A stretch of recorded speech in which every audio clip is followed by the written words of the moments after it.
Le doy la bienvenida.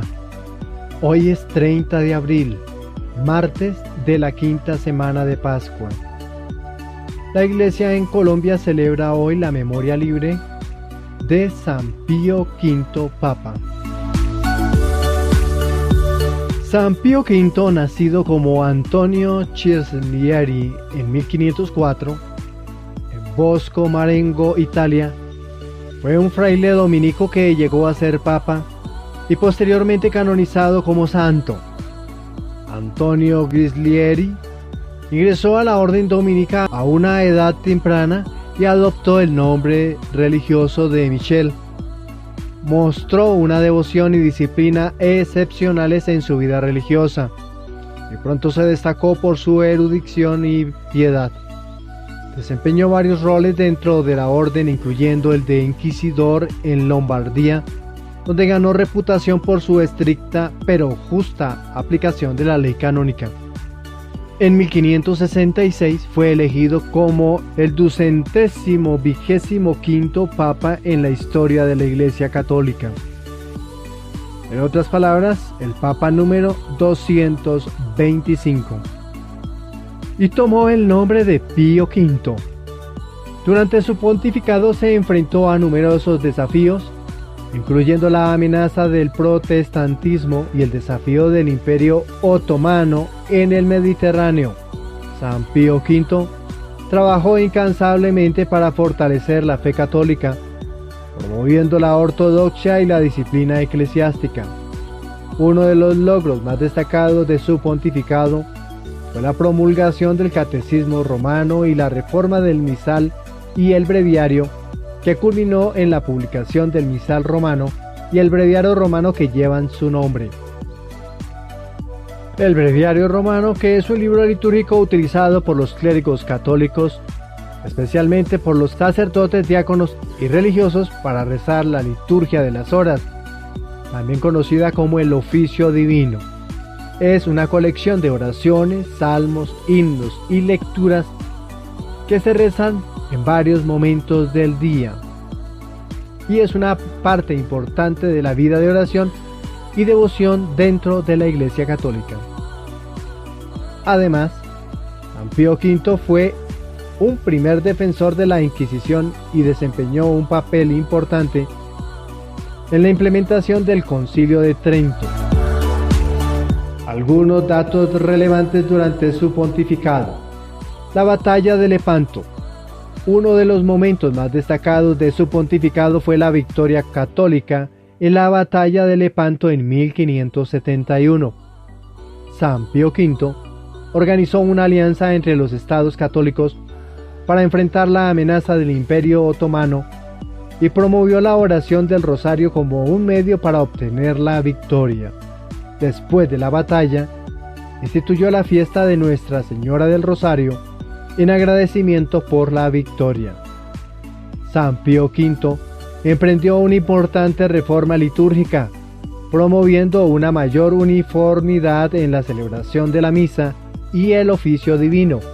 Su trabajo culminó en la promulgación del misal romano y el breviario romano en 1570, que estandarizaron las prácticas litúrgicas en la Iglesia.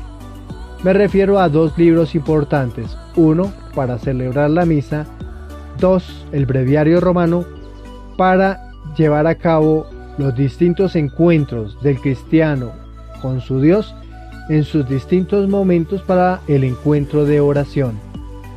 San Pío V fue canonizado por el Papa Clemente XI en 1712, en reconocimiento a su santidad de vida y a su firme liderazgo en defensa de la fe católica. Es recordado como un papa ejemplar, un defensor de la ortodoxia católica y un firme defensor de la Iglesia en tiempos turbulentos. Concluimos que San Pío V fue un papa valiente y piadoso que dejó un legado duradero en la Iglesia Católica. Su canonización es un testimonio de su santidad de vida y de su contribución a la promoción de la fe católica y la unidad dentro de la Iglesia. Le invito a disponer su oído, la mente, también el corazón, para escuchar el Evangelio del día. Del Santo Evangelio según San Juan, capítulo 14, versículos desde el 27 hasta el 31a. En aquel tiempo dijo Jesús a sus discípulos: La paz os dejo, mi paz os doy. No os la doy yo como la da el mundo. Que no turbe vuestro corazón, ni se acobarde. Me habéis oído decir: me voy y vuelvo a vuestro lado. Si me amarais, os alegraríais de que vaya al Padre, porque el Padre es más que yo. Os lo he dicho ahora, antes de que suceda, para que cuando suceda creáis. Ya no hablaré mucho con vosotros, pues se acerca el príncipe del mundo. No es que él tenga poder sobre mí, pero es necesario que el mundo comprenda que yo amo al Padre y que como el Padre me ha ordenado, así actúo yo. Palabra del Señor. Nuestra reflexión para el día de hoy. Le invito a ir a leer los textos bíblicos antes de escuchar nuestra reflexión para una mejor comprensión de lo que decimos. La primera lectura de los Hechos Apostólicos, hoy en el capítulo 14 y versículos del 19 hasta el 28, continúa comunicando la vida de los apóstoles en el anuncio del Evangelio. Algunos judíos se sienten disgustados con la pérdida de fieles que siguen una nueva experiencia que no se sabe a dónde llegarán. Mientras que por el lado del grupo de la comunidad de los seguidores del crucificado, de manera distinta, hay alegría por la cantidad de nuevos seguidores que llegan al camino, con mayúscula.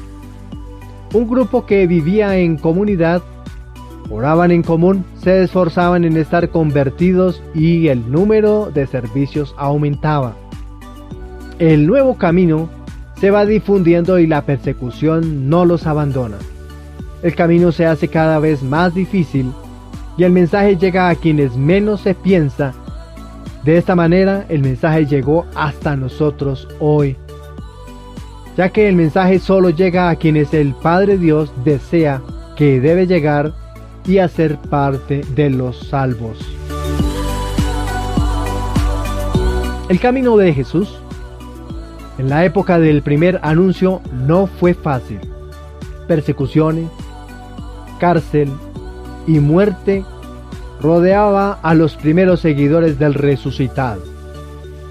Alejar al hombre de las prácticas del mal, evitar toda clase de esclavitud, era la misión de los testigos de Jesucristo, y se convertían para los poderosos en enemigos de sus planes nefastos para acrecentar su botín. Hoy, estas persecuciones no cesan. Tanto la iglesia como quienes predican el bien sufren persecuciones. Quienes intentan alejar a la humanidad del esclavizante mundo están en peligro de perder su vida. Conducir a los muertos hacia un camino de conversión y la vida eterna tiene sus competencias. Pero la esperanza está en que Dios cuida el alma de quienes con empeño trabajan por llevar a buen culmen su vocación de salvar a los afligidos. El pasaje que hemos leído del libro de los Hechos de los Apóstoles en su capítulo 14 y versículos desde el 19 hasta el 28 narra el regreso de Pablo y Bernabé a Antioquía después de su primer viaje misionero. Ubiquemos el texto bíblico en un contexto histórico. Durante su primer viaje misionero, Pablo y Bernabé viajaron a varias ciudades en la región de Anatolia, la actual Turquía, para predicar el Evangelio. En Listra, Pablo fue apedreado por los judíos incrédulos y dejado por muerto. después de ser atendido por los creyentes, continuaron su viaje fortaleciendo a las iglesias y nombrando ancianos en cada una de ellas. Ancianos viene de una palabra griega presbíteros, que para nosotros hoy serían los sacerdotes. Fortaleciendo a las iglesias y nombrando ancianos en cada una de ellas. Finalmente, regresaron a Antioquía, la ciudad desde la cual habían sido enviados por el Espíritu Santo. ¿Qué podemos extraer del texto bíblico? 3 datos importantes, datos exegéticos del libro que acabamos de leer. Persecución en Listra, fortalecimiento de los discípulos y el informe a la iglesia de Antioquía. Hablemos de la primera, persecución en Listra. El pasaje describe la violenta persecución que Pablo sufrió en Listra, donde fue apedreado por los judíos incrédulos. Esto resalta el costo personal que Pablo estaba dispuesto a pagar por predicar el Evangelio y la oposición que enfrentaron los primeros cristianos en su misión. Hablemos de la segunda propuesta exegética, fortalecimiento de los discípulos. A pesar de la persecución, Pablo y Bernabé regresaron a las ciudades que habían visitado para fortalecer a los discípulos y animarlos en su fe. Esta muestra el cuidado pastoral de los apóstoles hacia las nuevas comunidades cristianas y su compromiso de edificar y apoyar a los creyentes en su caminar con Cristo. Tercera propuesta, informe a la iglesia de Antioquía. Al regresar a Antioquía, Pablo y Bernabé informaron a la iglesia sobre las maravillas que Dios había hecho a través de su ministerio, incluyendo la conversión de los gentiles y el establecimiento de nuevas iglesias. Esto ilustra la importancia de la comunidad cristiana en el apoyo y la celebración de las obras de Dios en la misión. ¿Cómo podemos aplicar este texto que hemos leído en el día de hoy? Este pasaje nos recuerda el sacrificio y el sufrimiento que Jesús y sus seguidores enfrentaron en el cumplimiento de la misión de Dios.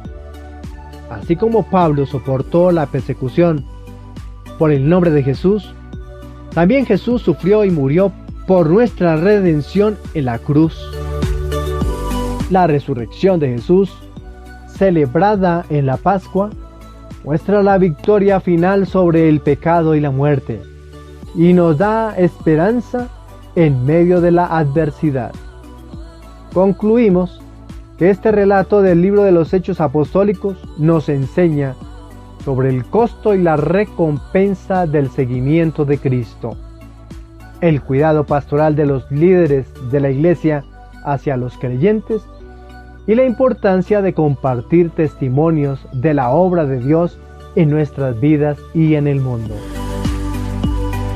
Ante la propuesta que nos hace el Espíritu Santo por medio de esta lectura, le respondemos con el Salmo 144. Ha de resonar en nuestros labios, en nuestra mente y en el corazón esta frase antífona para acompañar cada uno de los párrafos que hemos orado durante esta respuesta al Señor. Que tus fieles, Señor, proclamen la gloria de tu reinado. El Salmo 44, titulado Majestad y bondad de Dios, es un grandioso himno a los atributos divinos manifestados en las obras portentosas en favor de los hombres, a sus relaciones con el pueblo elegido. La mano pródiga de Dios está siempre abierta a las necesidades de los hombres, amparando particularmente a los humildes y desvalidos. Todas las criaturas dependen de la providencia de Dios y por eso están anhelantes esperando que les envíe sus bienes para subsistir. Particularmente Dios con los hombres piadosos se muestra generoso y complaciente, respondiendo a sus invocaciones en los momentos de necesidad. En cambio, a los impíos los deja por el mundo sin protección ni auxilio, al margen de la ley divina.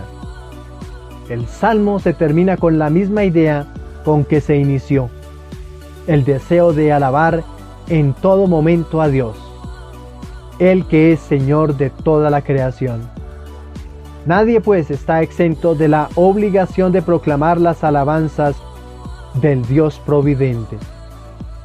El Salmo 44 es un himno de alabanza a nuestro Dios por su grandeza. Ha sido considerado Rey justo y poderoso con todas sus criaturas. Es necesario hablar de Él, de anunciar su liberación. Cuando el pueblo alaba a Dios, reitera la gloria de su grandeza. La gran parte de los salmos contienen todo un llamado a la misión, a hablar de la gloria y su poder hasta que todos los pueblos lo descubran y lo alaben. Pero Dios dura por siempre. La boca de la creación entonces debe expresar que la humanidad debe bendecir las grandezas del Señor y, como Él es bendición, hacer parte de su proyecto de restauración. Por eso estar siempre dispuestos a que su acción empiece a obrar en cada uno de nosotros, en ti, en mí. El Salmo 144, ya lo hemos dicho, un himno de alabanza y exaltación a la grandeza y bondad de Dios. Hablemos de los versículos 10 y 11 del Salmo 144. Todas tus criaturas te darán gracias, Señor, y tus fieles te bendecirán. Hablarán de la gloria de tu reinado y proclamarán tus hazañas. En estos versículos, el salmista invita a todas las obras de Dios a alabar y dar gracias al Señor.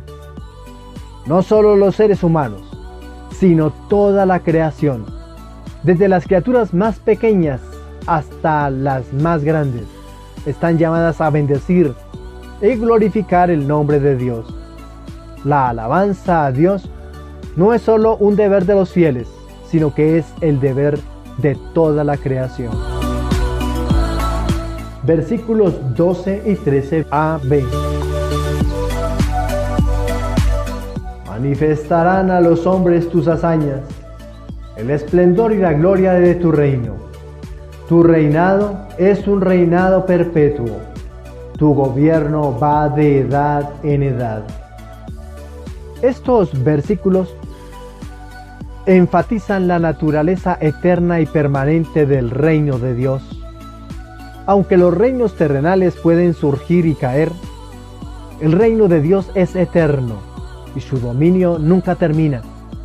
La grandeza y el esplendor del reino de Dios deben ser reconocidos por todos, ya que trascienden los límites del tiempo y del espacio.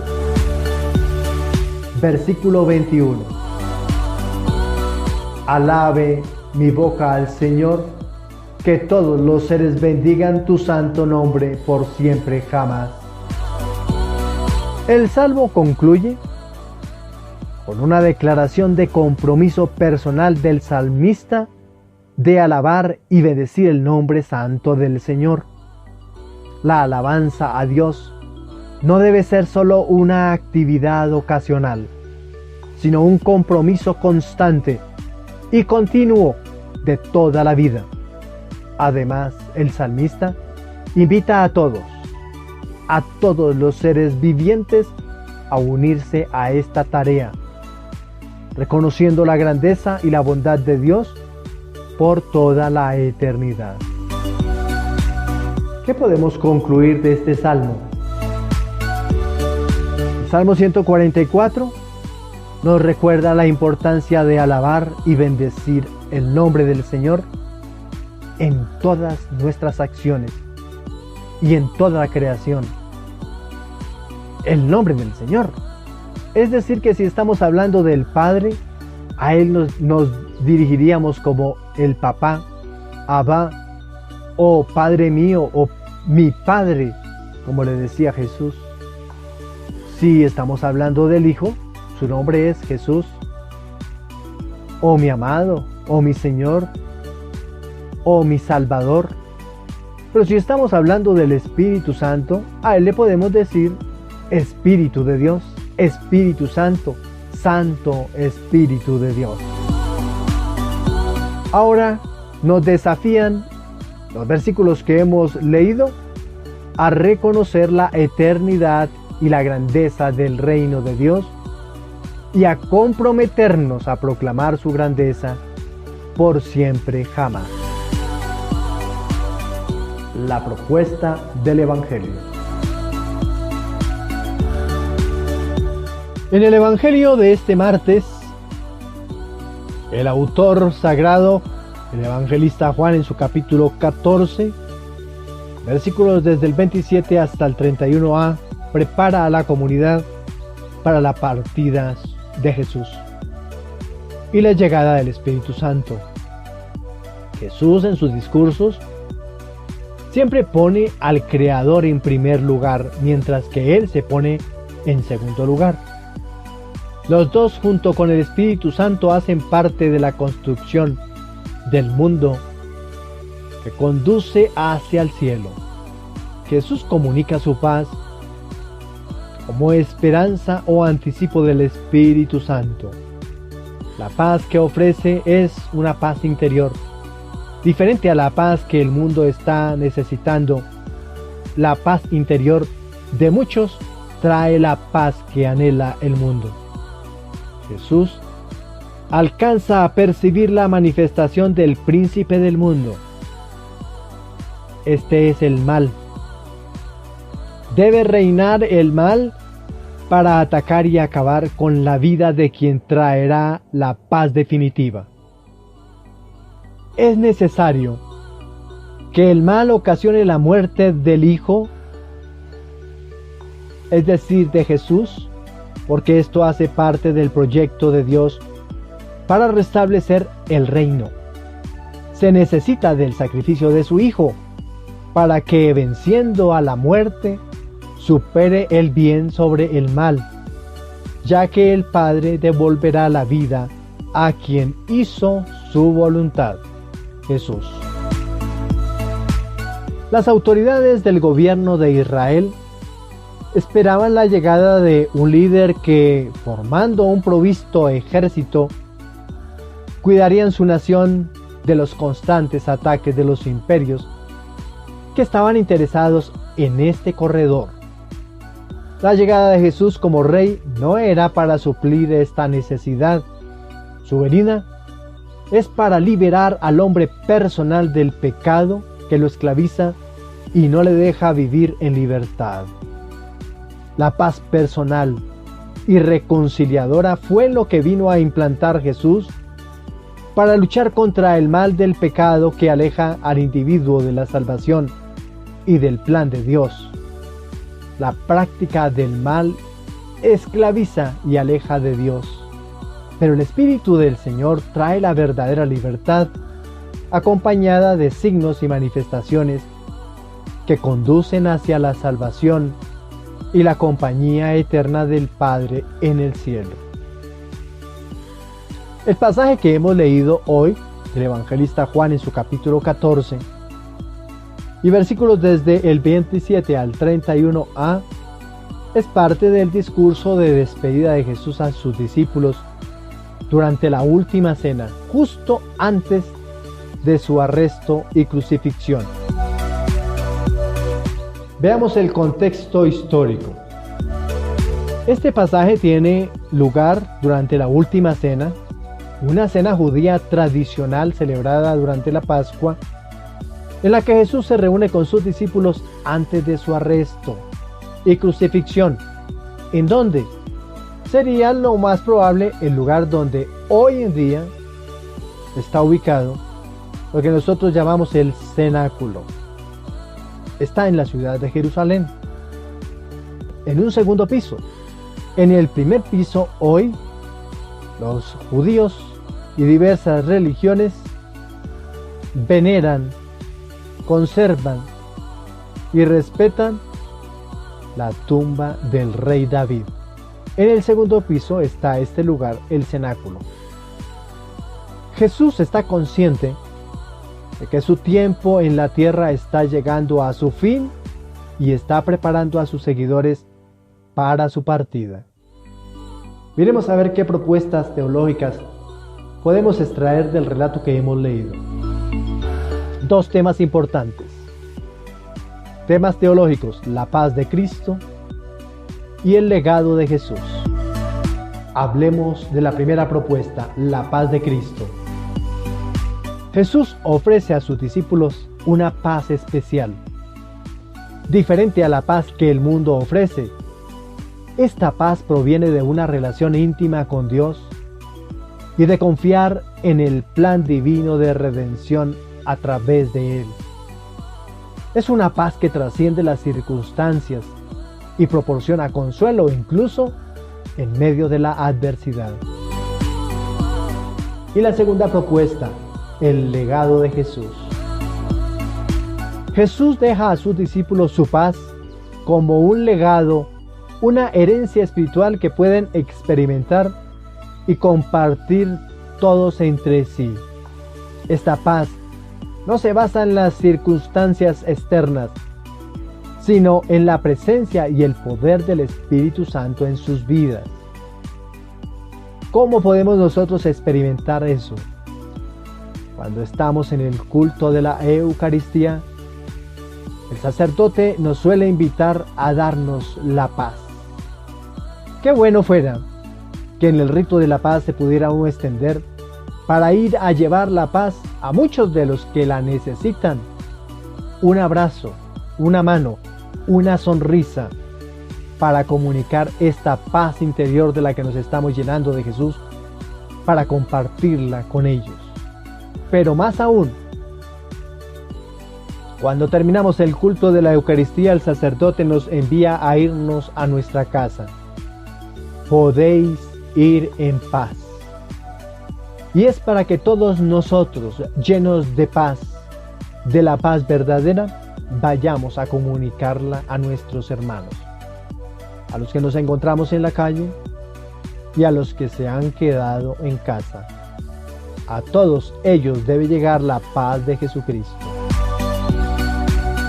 Miremos ahora el texto bíblico, qué propuesta espiritual nos hace. Dos propuestas importantísimas: la presencia del Espíritu Santo, de la que ya hemos hablado, y una nueva, la victoria de Jesús. Hablemos de la primera, la presencia del Espíritu Santo. Jesús promete enviar al Espíritu Santo como consolador, abogado y guía para sus discípulos. Este Espíritu les recordará las enseñanzas de Jesús, les guiará en la verdad y les dará poder para llevar a cabo su misión en el mundo. Y la segunda propuesta, la victoria de Jesús.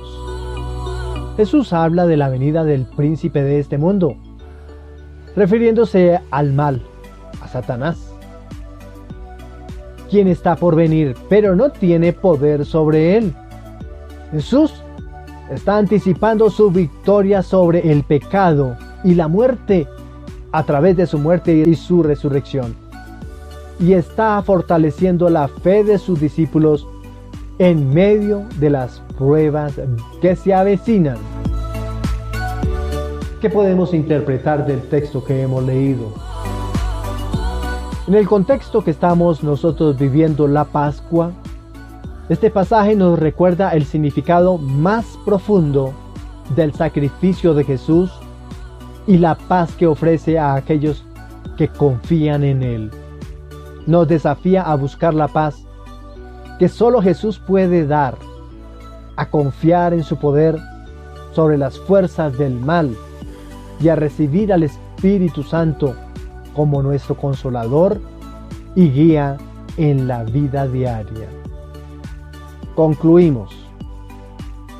El Evangelio que hoy hemos proclamado nos ofrece una visión profunda de la paz y la confianza que Jesús ofrece a sus discípulos en medio de las pruebas y tribulaciones.